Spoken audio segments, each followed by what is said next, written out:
Ahora sí vamos a continuar con el programa con nuestra invitada, la doctora Idairis Yolima Carrillo Pérez, de Colombia, la doctora.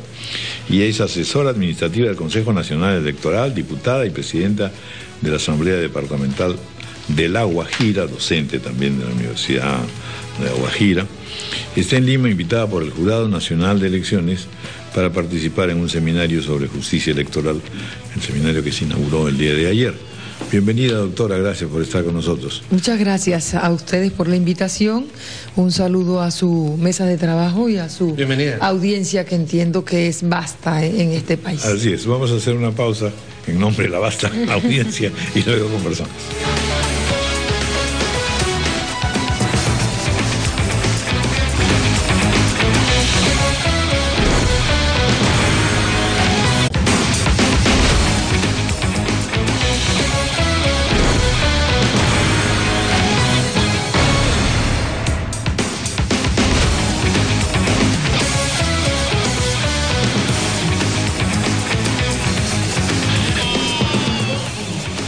Bueno, estábamos conversando ya con la doctora Idairis Yolima. Muy interesante lo que nos estaba contando. Si en breve nos pudiera señalar lo que le preguntaba fuera de micro, ¿no? Es decir, ¿qué cosa hizo que en Colombia se pudiera arribar a una solución de una normativa electoral más positiva y que le diera al ciudadano la tranquilidad de imaginar que institucionalmente él tenía poder de decisión? El hito del cual hay que partir históricamente es la Constitución actual. La Constitución de 1991 es una Constitución producto de todo un fenómeno social incluyente en el cual los estudiantes de la época llevamos, digámoslo así, a los poderes constituidos a que se convocara una Asamblea Nacional Constituyente en la que participaron todos los sectores. Desde entonces la Constitución colombiana tiene estas características. Este paso es muy importante porque en el sentido de que si lo hiciéramos desde un Congreso que no sea constituyente, primaría mucho el interés y se partiría mucho una repartija de posiciones, ¿no? La capacidad de los congresos de autorregularse es muy complicada, porque los intereses están representados en sí mismos, claro. Y entonces eso es una tendencia, eso es una cuestión de supervivencia normal, claro, y natural. Pero luego que se adopta la Constitución del 91, vienen sus desarrollos, y en sus desarrollos hay una mayor participación y hay el derecho a la tutela, o sea, el derecho de amparo de los derechos fundamentales de los ciudadanos. Las normas electorales ya tienen que expedirse a través de leyes estatutarias, que en Colombia es una ley muy especial que la Corte Constitucional tiene previamente que revisar. Se crea la Corte Constitucional como un organismo que entonces ya no hace parte de una Corte Suprema y una salita, sino que es todo un organismo. Se crean otras instancias, hay Fiscalía General de la Nación para acusar. Entonces vienen toda una serie de reformas de instituciones, pero también de inclusión ciudadana, como la Ley de Servicios Públicos, etcétera. Esto hace que la participación sea mucho mayor y empiezan entonces los ciudadanos ya de manera directa poder acceder al poder. Y bueno, es una historia larga con muchos detalles, pero podríamos desembocar en que luego vienen otras situaciones, y es que cuando la sociedad se empieza a acomodar, fenómenos como el narcotráfico. Todo eso que nos dice usted, por ejemplo, en el momento en que estamos en el Perú, pues estamos simplemente discutiendo un poco, pues, grano a grano. Sí. Entonces, claro, uno no tiene la concepción de qué conjunto es el que estamos construyendo, ¿no es cierto? Así es. Son más bien parches en alguna medida, no sé. No es el camino más aconsejable. Bueno, como extranjera no podría criticar el camino, pero sí podría decir que desde la experiencia nuestra, todas las normas electorales son una especie de ensayo y error, porque en todo proceso electoral se busca la expedición de normas y el establecimiento de nuevas medidas que generalmente son de control. Unas son de participación, mayor amplitud, pero generalmente son de control, y estas normas de control generalmente lo que sucede es que mientras que los buenos, voy a decirlo en estos términos de buenos y malos para no de pronto decir palabras que puedan comprometer, pero mientras los buenos andan por el camino correcto del debido proceso, llevan al Congreso la reforma, mientras el Jurado Nacional de Elecciones, en este caso de acá, ¿cierto? La RENIE, la OMPE y el Jurado Nacional, los tres integrados, se unen, que sé que han superado un tema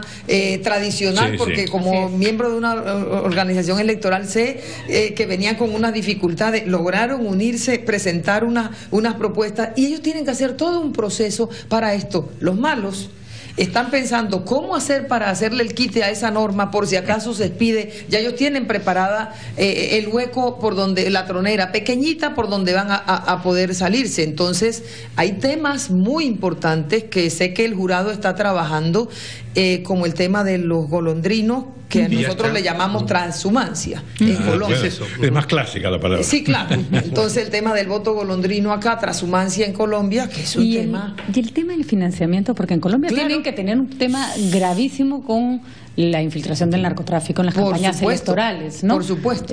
¿Cuál es el financiamiento público de los estados hacia los partidos políticos? ¿Es una salida? Sí, es en doble vía en Colombia. En Colombia financiamos los partidos, las organizaciones políticas y la política, el ejercicio, por dos vías. Una, porque en el Estado colombiano hay una especie de bolsa creciente y que está determinada legalmente, según la cual a los partidos políticos que tienen personería jurídica, o sea, los etiquetados, a los legalmente considerados, se les financia para su funcionamiento. Y este funcionamiento se hace en función de varios factores. Por ejemplo, de esa bolsa de dinero, el 10% es a todas las organizaciones por igual por el hecho de serlo. Listo. Pero luego vienen unos porcentajes que la ley determina. Los que tienen representación parlamentaria, en función de esa representación, un porcentaje. Los que tienen representación territorial, en función de representación, otro. Los que tienen mujeres elegidas en función, o sea, elegir mujeres paga en Colombia. Y lo digo con mucho orgullo. Tiene un valor. Sí, lo digo con mucho orgullo. Los que tienen jóvenes elegidos de acuerdo a la ley de juventud, los que cumplen el parámetro de edad, etcétera, también. Entonces, ¿no? Esto hace que los partidos políticos tengan, y las organizaciones, porque no siempre son partidos, puede ser movimiento, puede ser grupo significativo de ciudadanos que se convierten en partido, etcétera. Es una vía. Sí, claro. ¿La segunda? Entonces, la segunda es por reposición de voto. El Consejo Nacional Electoral, del cual hago parte, dicta por mandato de ley unos actos administrativos, unas decisiones según las cuales fija el valor del voto para cada candidato. Entonces, cuando usted es candidato, se presenta a las elecciones, presenta las cuentas dentro del mes siguiente a su elección, independientemente si ganó o perdió en las elecciones, usted tiene un mes para a su partido que lo avaló presentarle las cuentas, y el partido o movimiento tiene un mes para presentárnoslas a nosotros como Consejo Nacional Electoral. Pero durante la campaña el candidato está obligado, y su partido, a subir en un link que ustedes podrán mirar en una página que se llama Cuentas Claras. Tiene que mirar cada candidato qué está gastando. Y el candidato casi en tiempo real, y no hicimos en tiempo real para que no sea instantáneo, pero dentro de la semana siguiente el candidato hace los gastos. Tiene que subirlo, y es obligatorio. En ese punto es justamente, ¿no hay financiamiento privado explícito? Sí, me preguntaron del público y le dije las dos vías, y hay privado. Los candidatos pueden obtener financiamiento privado hasta el 10% del valor de su tope que le fija el Consejo Nacional Electoral. Entonces, un candidato puede financiar su campaña con varios financiadores privados, pero que no superen cada uno en sí mismo considerado el 10%, de manera que no haya un dueño de cada candidatura. De todas formas, aquí por lo que nos cuenta, parecería que en realidad de alguna manera cada candidato puede moverse, aunque tiene una disciplina partidaria, más o menos a voluntad, porque puede recoger más dinero, va a hacer más campaña él, conseguir, no sé. Tiene un tope. ¿Cómo se logra regular? Bien, la lista tiene un tope. La igualdad de condiciones, relativa igualdad de condiciones. Primero, porque la lista tiene un tope, y el tope es proporcional a cada candidato, es decir, todos los candidatos tienen el mismo monto máximo a gastar. Lo que pasa es que los candidatos pueden tener solo la financiación de su propio pecunio, o sea, de su propio patrimonio. O de aportantes. O puede tener aportantes, pero ningún aportante puede superar el 10%. Y estos aportantes pueden ser personas naturales o jurídicas, pero no extranjeras. Por ningún caso, por ejemplo, una empresa que explote recursos en Colombia puede financiar una empresa extranjera que esté en Colombia por muchos intereses que tenga, y precisamente por eso no puede financiar candidatos en Colombia, ni privada, ni jurídica, ni personal. Pero eso nos lleva a la figura del voto preferencial y el tema de la autorregulación. En Colombia hay voto preferente. Y eso está acá en revisión. Las listas tienen en Colombia voto preferente, de manera que dentro del mismo partido hay una disputa entre ellos mismos para obtener. En ese punto, lo que se viene señalando aquí es que una de las razones por las cuales los partidos en verdad han resultado muy debilitados en el Perú es porque por el voto preferencial no existe, pues entonces, por así decir, una jerarquía de mando dentro del partido. En Colombia también se está discutiendo. Actualmente en el Congreso cursa una reforma y se está discutiendo seriamente el tema del voto preferente. Hay organizaciones que plantean políticas, quiero decir, que al interior del Congreso y con representación en el Congreso, que están planteando que con el voto preferente están matando las organizaciones políticamente hablando. Pero hay otras que están diciendo que solo gracias al voto preferente ciertas personas con imagen fuerte en el país por sus debates que han realizado, etcétera, podrían llegar a tener la votación que tienen. Que si de pronto se le deja al arbitrio de un partido, lo que llamamos la crítica del lapicero del partido, etcétera, tendría problemas. Pero ahí tenemos pues el tema del voto preferente sobre la base de una subvención subterránea del narcotráfico, en fin, de grupos económicos. Precisamente por eso se busca cada vez tener muchos más controles. En Colombia, por ejemplo, la unidad que busca pescar o revisar los delitos referentes al lavado de activos, y esto tiene una injerencia y una relación con nosotros y en temas de campaña. Por ejemplo, en Colombia, cuando las campañas pasan de cierta cantidad de dinero que tiene que manejar, tiene obligación de nombrar un gerente y abrir una cuenta bancaria por la cual se canalizan los recursos, es decir, los recursos de las cuentas son bancarizados en nuestro país. El manejo de bolsillo y la plata de colchón para la campaña está cada vez más proscrito. Por eso estamos diciendo en Colombia que hemos pasado, como mi conferencia la titulé, hemos pasado de la invisibilidad de la financiación política a la transparencia de esta financiación. Y debo decir que Cuentas Claras, ese aplicativo nos lo regaló una ONG. La ONG Transparencia por Colombia fue a donde nosotros nos dijo, ¿por qué no ayudamos entre todos a esto y tenemos este mecanismo? Y se lo aceptamos, y es precisamente el que volvimos obligatorio y el que hace que los ciudadanos tengan acceso a eso. Realmente, doctora, el tiempo nos ha ganado, pero sumamente interesante. Interesantísimo, realmente. Realmente nos ha tranquilizado saber que existen caminos concretos, en verdad, sobre todo. Sí, así Estamos todavía... Mire, lo que usted ha dicho, la frase que le he apuntado me parece notable. El laboratorio para estas normas electorales es la sociedad.